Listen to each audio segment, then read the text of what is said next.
Good morning, this is Mona and this is my morning view. Today, this spring edition of 2025, overcast. Overcast, but not cold. I came out with my hat on and threw my hat right back in. I don't need my gloves, I don't need my hat. To stay out here a little while, I probably do need my jacket for a little bit, but as the day warms up, if this continues, probably won't need it. Okay, today, construction zone edition. So we have the noises in the background. We have all the equipment. They're working out front of the house again. So therefore, it's going to be noisy. Hopefully you don't hear it on your end as loud as I hear it on my end. So, today, it's Tips Tuesday. I wasn't sure if I said that. Tips Tuesday. Okay, so something I'm going to tell you today. It's about submitting under authority. Submitting under authority. So, before I move on, like, comment here on Facebook. Share it if you see that it's something that of value, that you actually gained value from it, or you know somebody that could gain value from what I'm saying today. Go ahead and you have permission to share what I post. Okay. Two. Go to my YouTube page, Mona E. Harrison. You'll see the white hair. You'll see the beautiful face. Go there and hit subscribe. Hit subscribe. So if you're on YouTube watching this right now, hit subscribe. Hit the like button. Watch to the end. Do it on double speed. That way, and do it while you're doing something else. Because you don't have to watch the video unless you want to see the star of the show, who is eating her breakfast right now. So, and there's the other star of the show. Excuse the dirty windows, but yeah, there's the other star of the show. That's when I'm doing them inside. They both are the stars. Outside, just the doggy is the star of the show. So if you want to see them, you won't see much of them because they're usually out here doing her business.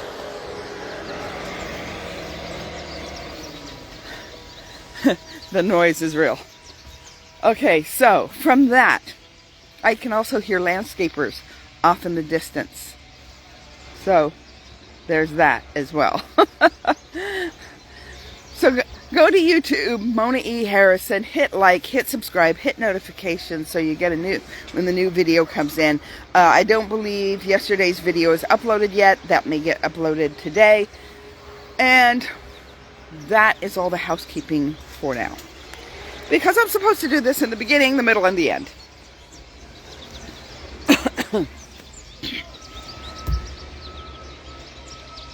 Submission under authority. So, the centurion. See, I get it because I'm military. After I got out of the military, I became a military wife. So you still, even as a military wife, you're going to understand this concept if you've been around it long enough. Submitting under authority. The centurion tells Jesus, just say that my servant's going to be healed, because I am a man under authority. I tell this one to go and he does it.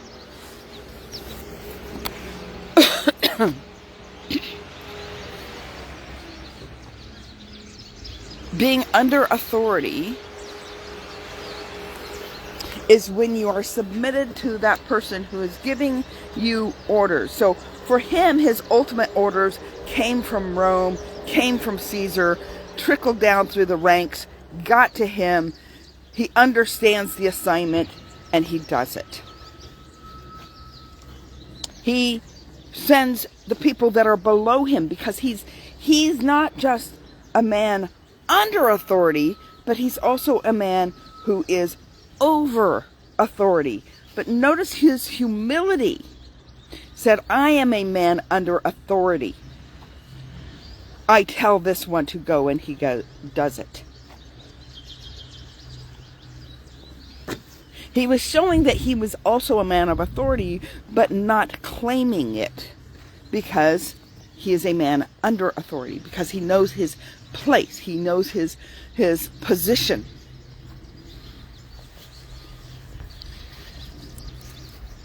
And he gets the job done.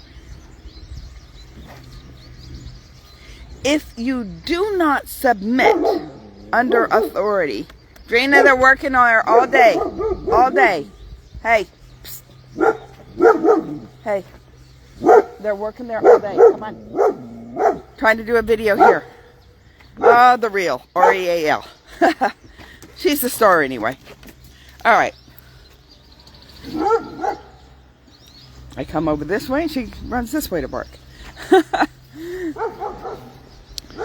So a person under authority is somebody who has authority. For example, the private, the lowest rank. He's sat at the gate guard and he is told by his superior, you are not to let anybody pass unless they have the password and proper documents. And so the private is a person under authority. But let me tell you, he can stop a general in his tracks and say, you will not pass if you do not have the proper paperwork and password. And the general can hoot and holler and say, do you know who I am? Doesn't matter who you are. His orders came from the top. His orders came that nobody would pass this. That includes you, Mr. General. And if you try to pass, I will shoot you.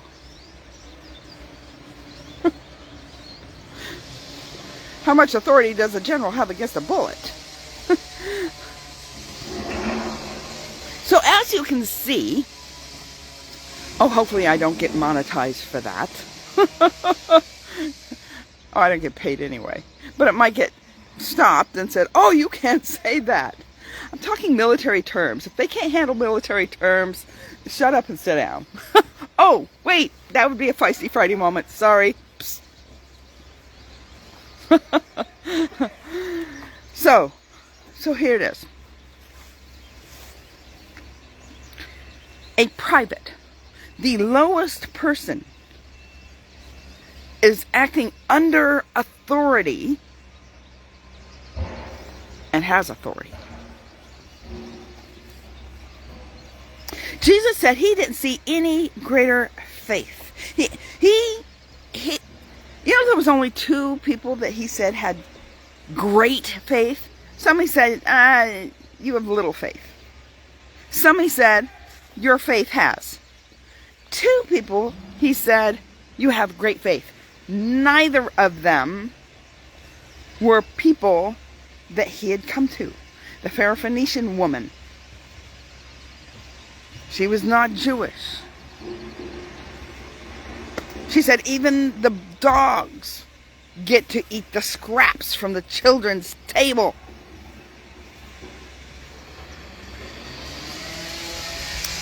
You have great faith. Therefore, your daughter is going to be healed. And notice that both of the people with great faith, neither of them came for their own being. The Syrophoenician woman came for the healing of her daughter. The Roman centurion came for the healing of his servant. It wasn't about them. And yet they had great faith, according to Jesus. When you know where you stand in authority,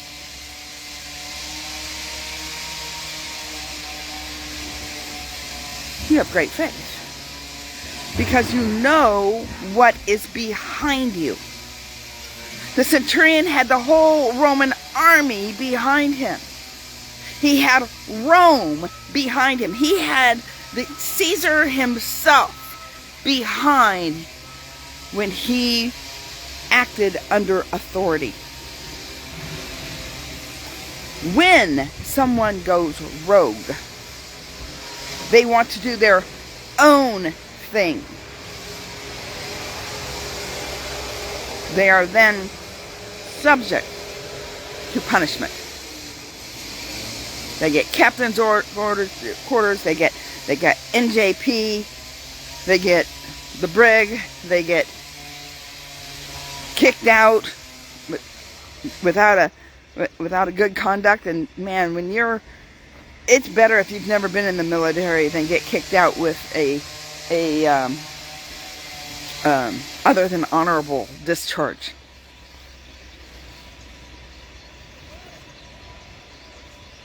It's like having a felony. It's not having a felony, but it's like it when you're looking for a job, when you're looking for work. So, when you decide that you're going to do things your way,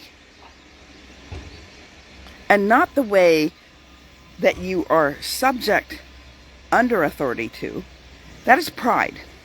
That is saying that we know how to do it better, and because we know how to do it better, we're going to do it better, regardless of what the orders are. Now, there are times when your commanding officer has lost their mind. When your superior has lost their mind. They literally have lost their mind.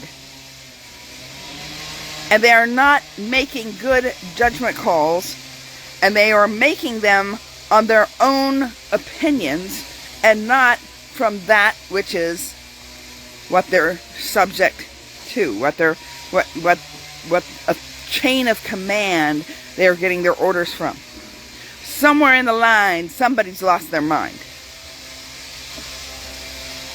But if you are going to claim mutiny, if you are going to be insubordinate, if you are going to be somebody who's going to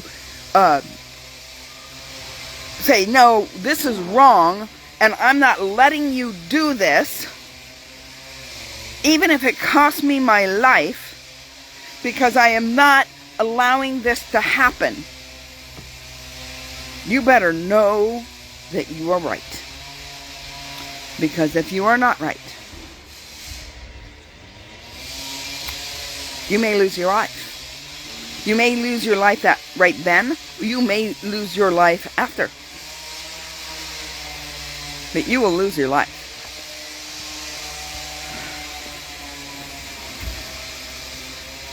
It's a tough one. Especially in times of war, times of battle.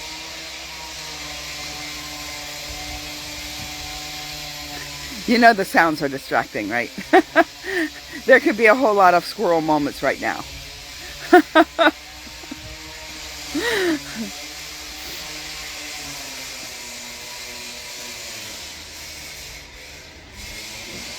Insubordination,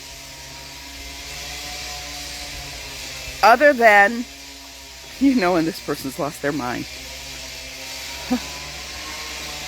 That's when you don't drink the Kool-Aid, people. There's usually some signs prior to that.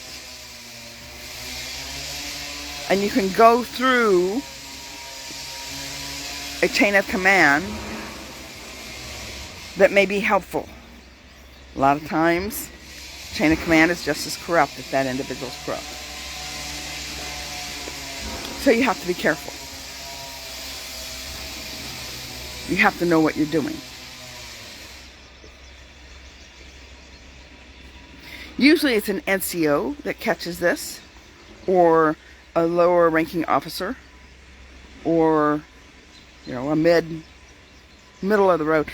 Privates usually don't know that their commanding officer has lost their mind. They usually don't know. They're not experienced enough to know. They get paid to do, not to think. I remember when I was in the military and I had to do police call, where we picked up the garbage out of the motor pool or around the barracks, or while we were out in the field.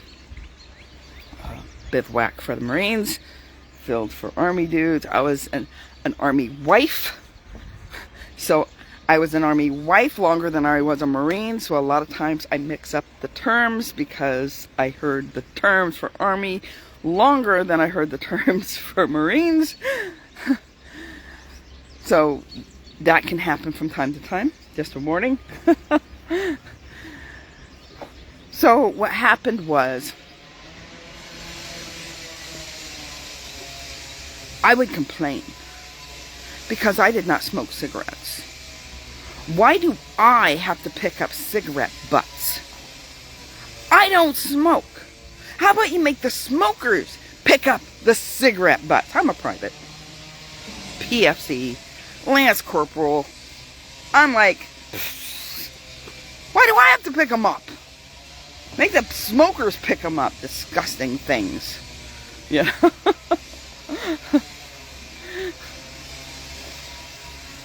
There was other things more disgusting that I had to pick up that I did not use. And I'm like, why do I have to pick them up? We won't go here on what those things were.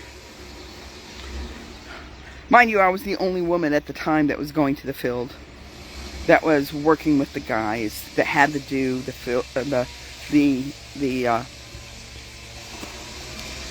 police call.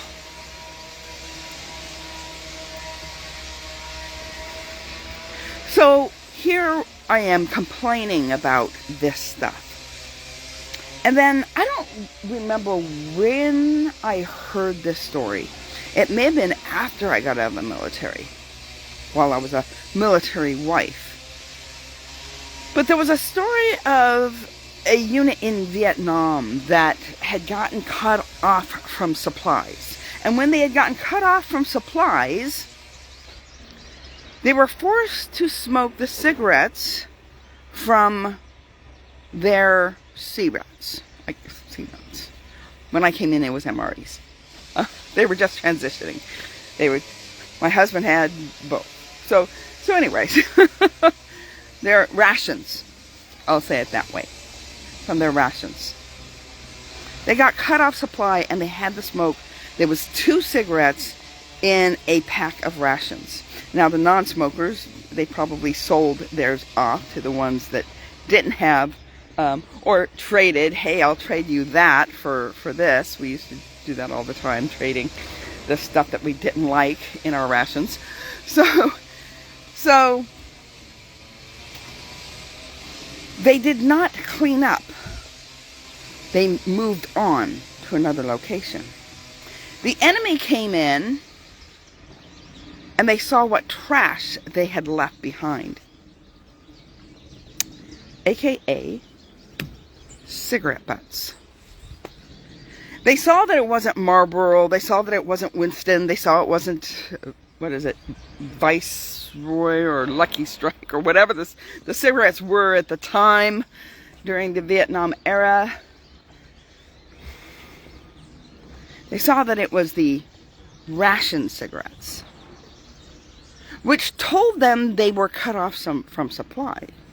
And if they're cut off from supply, well, how much ammo might they have? How much nutrition might they have? How much strength might they have? And they concluded that it'd be an easy take.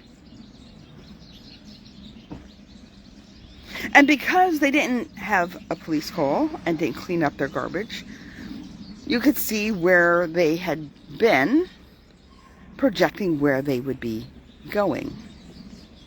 So they were surrounded.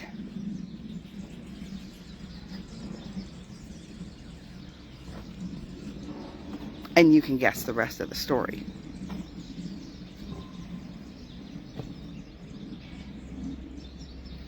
I complained about picking up cigarette butts. But it could have been practice for the real thing. It could have been learning how to submit under authority when they tell you to do something. That you don't think about it, you don't hesitate, you just do it because, well, that's what you get paid to do as an insubordinate. That's not what I wanted to say. Because insubordinate is when you're a subordinate. When you're somebody under authority. It's getting very warm because the sun came out, as you can see. Finches are out. You can hear them. They're right there around the bird feeders. So, it could cost you your life not doing orders. It could cost somebody else their life when not following orders. When you're too prideful and say, my way is better and I'm not going to do it your way because I don't have to.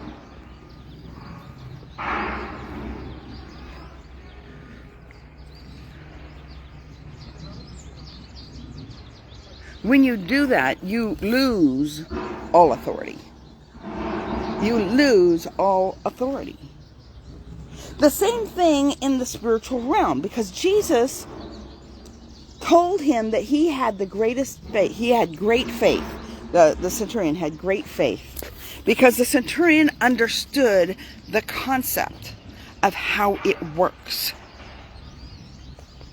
He knew as long as he was under authority, it would work the way it's supposed to work.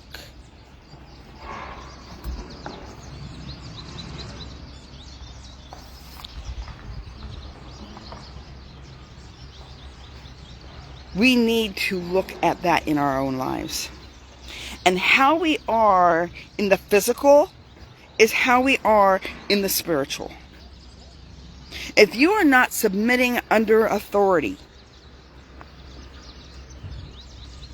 if you are going rogue, if you are leading a coup, or if you are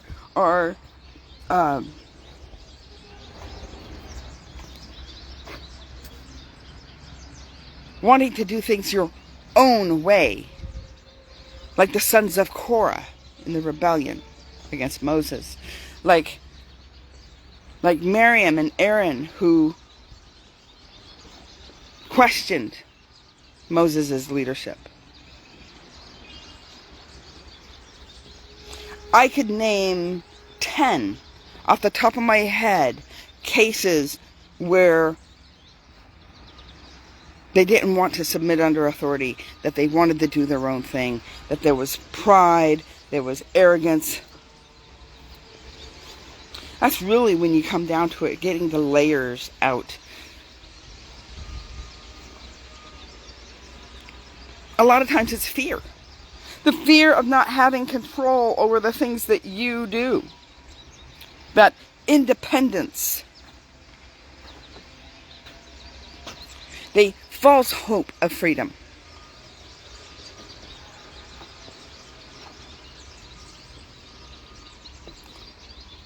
When we submit under authority, when we submit under His authority, when we submit under the authority of those that are of the anointed, if we are submitted under the authority of the leadership that He has placed over us,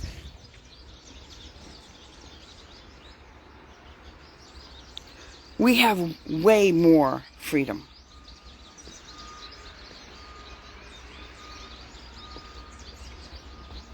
We have way more authority. And we are not open to the enemy to find open windows and open doors into our lives that can wreak havoc on our lives, because we've opened that window.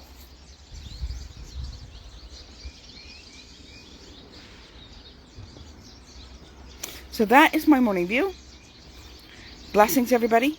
Have a great day. I will see you tomorrow for Wonderful Wednesday. I could talk probably all day on the subject, but I'm not going to. I got things to do. All right. Remember, go to my YouTube channel.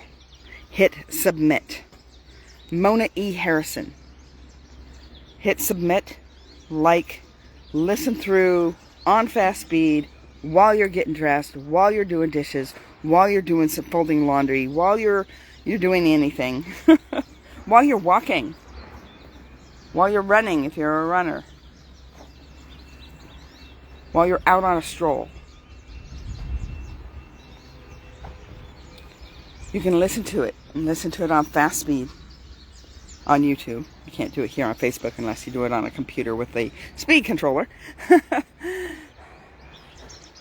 Go ahead and like, comment, subscribe, hit notifications, get all the bells and whistles, and share it if you find that it was something that you want a friend to hear, something that you like so much that you want to share it to others and say, hey, this is really good. Yeah, it's not pretty. It's R-E-A-L. It's not R-E-E-L. It's just straight and to the point in a story form, off the cuff, without practice. So that's where I'm leaving you for today. All right. Blessings, everybody. Have a great day. Bye. If I can find the off button.